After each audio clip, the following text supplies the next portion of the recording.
So today we are digging straight into the source material surrounding one of the most disruptive geopolitical scenarios of our time, a massive 2026 conflict involving the United States, Israel, and Iran. The sheer scale of this hypothetical yet highly detailed conflict has massive implications.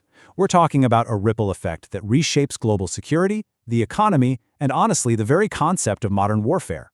But underneath all the dramatic headlines, the massive troop movements, and the staggering financial costs, there is really just one core question we need to answer today. Kya America Iran se jeet payega?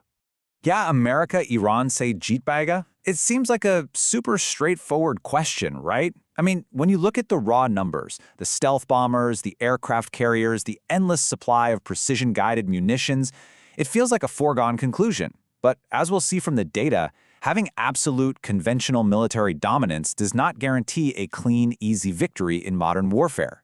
In fact, winning the immediate battles might actually mean losing the broader war. So here is exactly how we're going to break this down. First, Kya America jeet payega? Second, Operation Epic Fury. Third, Iran ki asymmetric strategy. Fourth, Dunya par arthik asar. And finally, Natija. Kaun jeetega? All right, part 1. Kya America jeet payega? Let's set the stage. Our scenario is grounded in official documentation, like this UN Security Council letter dated March 10, 2026. It explicitly details the commencement of combat operations by the United States and Israel on February 28 to defend against ongoing threats from Iran. This isn't just a casual skirmish. This document establishes the absolute urgency, the official international notification, and the immense, overwhelming scale of the multi-front operations launched directly into Iranian territory. Moving right along to Part 2, Operation Epic Fury, the conventional onslaught. The Pentagon actually named this Operation Epic Fury, and their objectives were incredibly explicit. The US and Israel utilized highly advanced stealth aircraft and precision-guided munitions with a very specific, ambitious checklist: prevent Iran from acquiring a nuclear weapon, utterly destroy their missile production sites, severely degrade their regional proxy networks, and completely annihilate the Iranian Navy. The application of this overwhelming force was specifically designed to cripple Iran's military infrastructure basically overnight. And tactically speaking, they achieved massive immediate success. The initial strikes resulted in the assassination of Supreme Leader Ali Khamenei, a massive, devastating decapitation strike. Alongside that, the Islamic Republic of Iran Navy was essentially wiped off the map, with ships literally left burning in the water. On paper, looking at these immediate infrastructural and leadership losses, this looks like an instant, decisive American win. But in a complex region like the Middle East, tactical destruction is really only half the story. Which brings us to Part 3, Iran ki asymmetric strategy, the asymmetrical resistance. We are looking at two entirely different paradigms of war being fought at the exact same time. The U.S. strategy is all about those decapitation strikes, leveraging conventional dominance and pushing hard for a quick, decisive timeline. But Iran's strategy, it completely ignores conventional parity. Their number one goal is regime survival.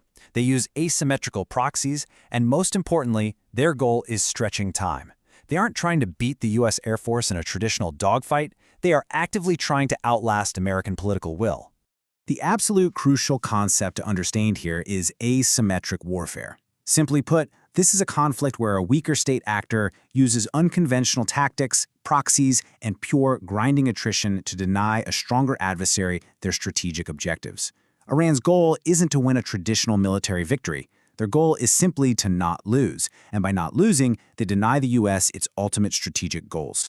Which leads perfectly to this really powerful quote from the source materials: survival itself becomes a form of resistance. Iran's political system has totally institutionalized this narrative.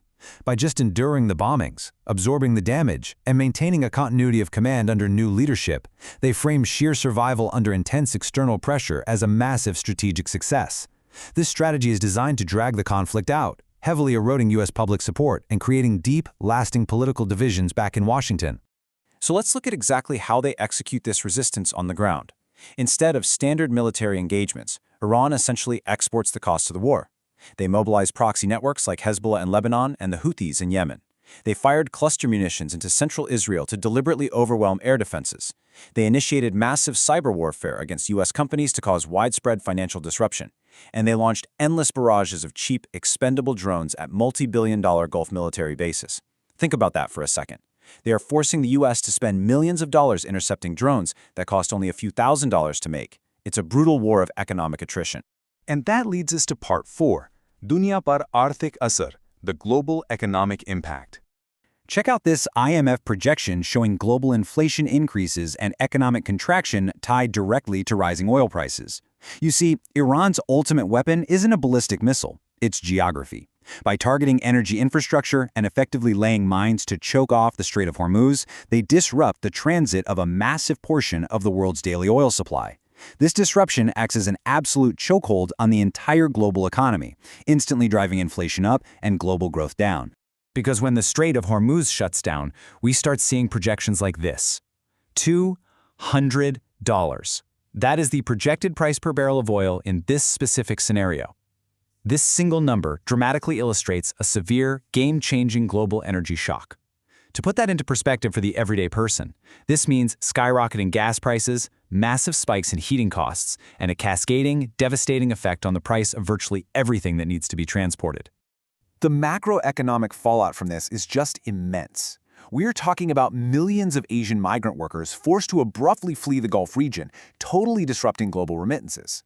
We see a global food and fertilizer crisis because critical agricultural chemicals are blocked from shipping. We see absolute chaos in global aviation with sweeping airspace closures and endless flight cancellations. Ultimately, this breeds widespread inflation and highly legitimate fears of a global recession.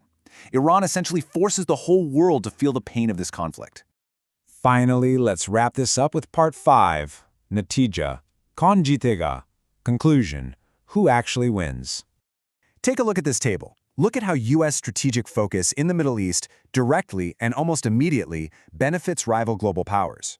For Russia, the U.S. is forced to divert critical missile interceptors away from Ukraine just to defend the Gulf, while those $200 oil prices we talked about massively fund Moscow's military.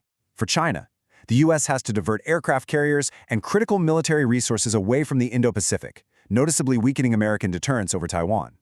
By fighting Iran, the U.S. inadvertently strengthens its biggest geopolitical rivals in entirely different theaters.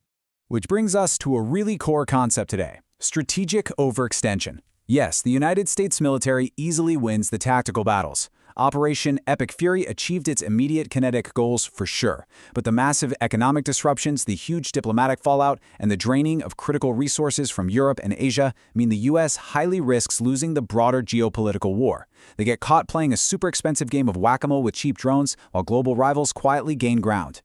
The true danger of this whole scenario is captured perfectly by the sources. Without a clear off-ramp, the U.S. is risking Operation Epic Fury spiraling into a war without end. Military intervention without a strictly defined, achievable end state or diplomatic stabilization is a complete trap. You know, you can completely destroy a navy in a single afternoon, but occupying a hostile nation or securing a massive, volatile region indefinitely, that is a totally different and arguably impossible task. So, I want to leave you with this final thought to ponder. If you completely decimate your enemy's infrastructure, but in the process you crash the global economy, alienate your allies, and heavily empower your biggest global rivals, did you actually win? Is it just a tactical win, but a strategic loss? It really forces us to entirely reconsider the answer to our initial question. Kya America Iran se jeet paega? Thanks so much for joining me to unpack this today, and as always, keep questioning the headlines.